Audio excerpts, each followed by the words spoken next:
টেলিফোনে এই মুহূর্তে যোগাযোগ করে নিয়েছি কর্নেল পৃথ্বীরঞ্জন দাসের সঙ্গে। কর্নেল দাস, এখনো পর্যন্ত এই দুই সন্দেহভাজন জঙ্গি এদের সম্পর্কে একের পর এক তথ্য এবং যেটা জানা গিয়েছে যে 35টি সিম কার্ড থেকে শুরু করে একের পর এক ভুয়ো পরিচয়পত্র।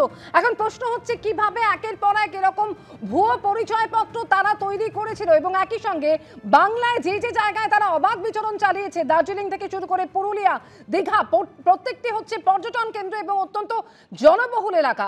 খুব স্বাভাবিকভাবে এই প্রশ্নটা তাহলে তৈরি হচ্ছে, এই আশঙ্কার জায়গাটা তৈরি হচ্ছে যে এর পেছনে তাহলে কি অন্য কোনো বড় পরিকল্পনা ছিল, কোনো সন্ত্রাসবাদী কার্যকলাপ চালানোর পরিকল্পনা কি ছিল এর পেছনে, নাকি শুধুমাত্র গা ঢাকা দিয়ে থাকার জন্যই?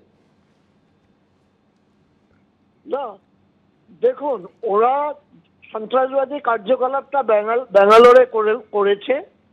সেটা যে কোনো কারণেই হোক, হয় বাই ডিফল্ট ও বাই ডিজাইন, এইটা লো ইন্টেন্সিটি ছিল, সেরকম ব্যাপকতা ছিল না। সেটা কারণটা নিশ্চয়ই এনআইএ খুঁজে বের করবে।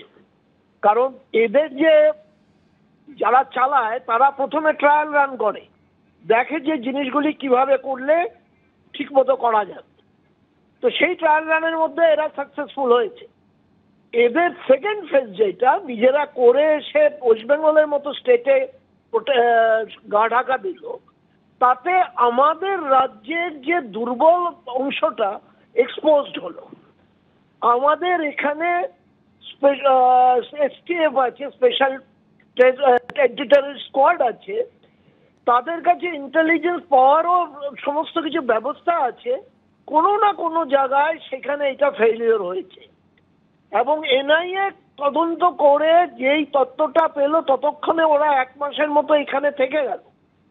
এবং এই যে থাকার ব্যাপারে ওইদের লোকাল কোনো সাপোর্ট আছে কিনা, যেটা আমরা আমাদের সাথে বলি ওভারগ্রাউন্ড ওয়ার্কার, সেটা নিশ্চয়ই জানা যাবে।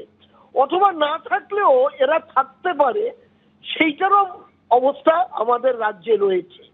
কারণ আমাদের রাজ্যের যে এই ব্যাপারে মাথা ঘামাবার জন্য তত বেশি প্রায়োরিটি দেওয়া হয় না।